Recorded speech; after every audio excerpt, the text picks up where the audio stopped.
Hey everyone, so I wanted to make another video on the Zoia here by Empress. I've been having a lot of fun since they released the 4.0 patch update. I think 4.1 is already out, so I might have to do a video switching over to that one. And again, this is a pedal that I've had on my board the whole time. It's been sitting very close to where I've been filming all these videos. I've just been waiting for the right time to kind of get into it. There's really no right time. Might as well just kind of get into this. And there's a ton of other videos out there on YouTube covering the Zoya. I've watched, I don't know if I want to say most of them. I've watched a ton of different videos, and so many of them are very long, 30 minutes, 50 minutes, an hour, or longer in some cases. So what I was really hoping to try to do was to make a Zoya video that condenses some of that information a little bit more, maybe looks at it a little bit differently. So rather than looking at the Zoya as a lot of people do and comparing it to other musical equipment, effects pedals, rack gear, things like that, I thought I might do something different and compare this to a video game. In particular, I'm talking about the Dark Souls series. And what do I mean by that? I want to put this over here. This is my original copy from back in the day. It's still kind of on sale, though, when I got this.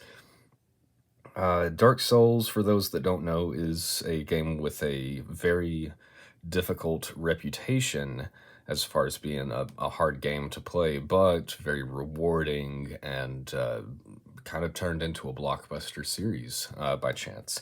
That's my first copy, Dark Souls 2, Dark Souls 3. I've most recently been playing Elden Ring, and then I love the Dark Souls Remastered. So why would I be comparing a piece of musical equipment to a video game?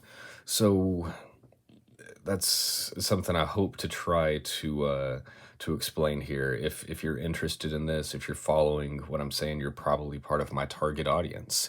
Because I think that a lot of the audiences between these two things are kind of crazy. If you look too much into either one of them, it could be very easy to talk yourself out of something like this, or that you don't need it, or that it's out of your reach. And I do think that both of these have a huge concept with them. Obviously, the Zoya is a piece of musical equipment that is more closely related to I can't think of what they're called at the moment, Euro bus style kind of a board where all the controls are in front of you, and you can almost like patch things in like an old telephone board. And the Dark Souls series is an RPG. Eastern developer with a Western style to it there, but very easy to get started, very hard to master. And same thing with this one. You could pull up a sound very easily on the Zoya and just kind of roll with that and not really dive deep into a lot of the MIDI functions and things that you have available within it. Very much like in Dark Souls, you could just run around using hammers and maces and swords and not explore the faith-based miracles or sorceries or pyromancies or any of that stuff. But people are going to come into your game, show you what you're missing out on, and make it seem appealing. So they both do have a pretty steep learning curve, but not too bad to get started into, but very difficult to master. And both are going to be very rewarding.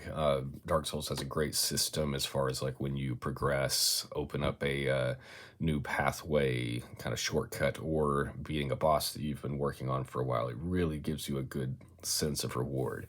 And the Zoya, I've come to realize, is very similar to that, where once you kind of get things even going, you feel very rewarded, and even a sense of, well, where can I go now from this?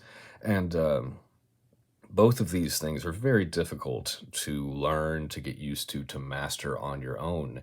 And that is one of the key things that I really wanted to get to with this, was the community aspect of both of these. There are many hidden things within each of the Dark Souls games, and Elden Ring and Sekiro. I've got that one over here too. Many things hidden within there that would be very hard to catch or see or pick up on without the help of the communities out there. Both of these have very big YouTube presences. Dark Souls probably having a bigger presence than the Zoya being so expensive and the difficult level that it's at there. But there's such a huge community out there on them between wiki pages, Facebook groups, YouTube groups. I'm sure there's many other forum sites out there with information on both of these. And the communities on both of these are some of the best out there, some of the most helpful and wanting to get other people through. Dark Souls, I think, can point out weaknesses in people, the whole get good sort of thing. And I get that there is nobody, even if you're familiar with how to use the style of synthesizer type equipment that this runs on, you still have to learn its workflow process and how you use all these little icons and the shift button and the reverse and the random and all those things. So even if you're familiar with it, there is going to be a learning curve with both of those, but such a huge, awesome community out there for both of them.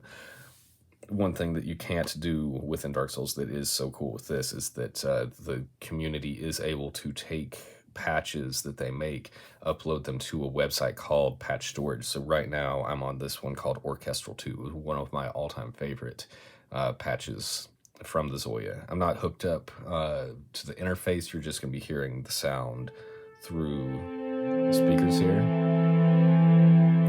But it's basically 5 voices. You have a low octave. Each of them is monophonic, so it can only play one note at a time. It shifts between them, but you go down the line. All these are A's. That's the next octave up A. And so you could do chords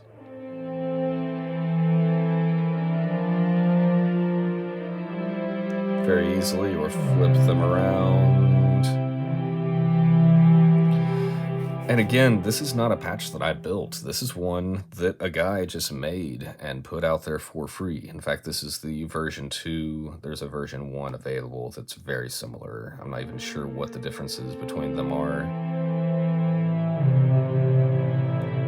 Maybe a little bit more stable or a little bit more going on under the hood, which you can see all of that stuff right here. So there's the keyboard, limiters, oscillators and VCAs, ADSRs, mix filter, vibrato, reverb, speed, and then the guy's name, Dan Bertola, looks like.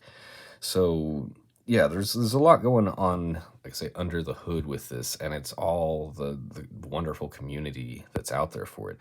The makers of Dark Souls, From Software, kind of put this out into the world and let people figure out things and get obsessed and figure out speed run tactics and no-hit runs and everything. And that's really a lot of what the Empress Zoia community is doing right now. And with this new patch, or the new update 4.1 software, I'm seeing new patches updated into patch storage. I'm always excited to check those out, and that's something I want to do. I want to break this thing down into some individual tasks that we can do rather than making hour-long videos, which this video is already stretching out a little longer than I was hoping, but I'll try to get wrapped up here soon. I do want to cover all those little things with this. I do want to cover my favorite patches that I've downloaded from patch storage. I just see there being really limitless options with the Zoia, which is really what made it appealing to me. Was I felt like it was going to be an interface for me to learn something new about music that I was always very curious about, and it really has. It's not been the easiest. I'm still figuring things out, and so you might see that in real time. I'm also open to suggestions and advice from the community, of you guys as well.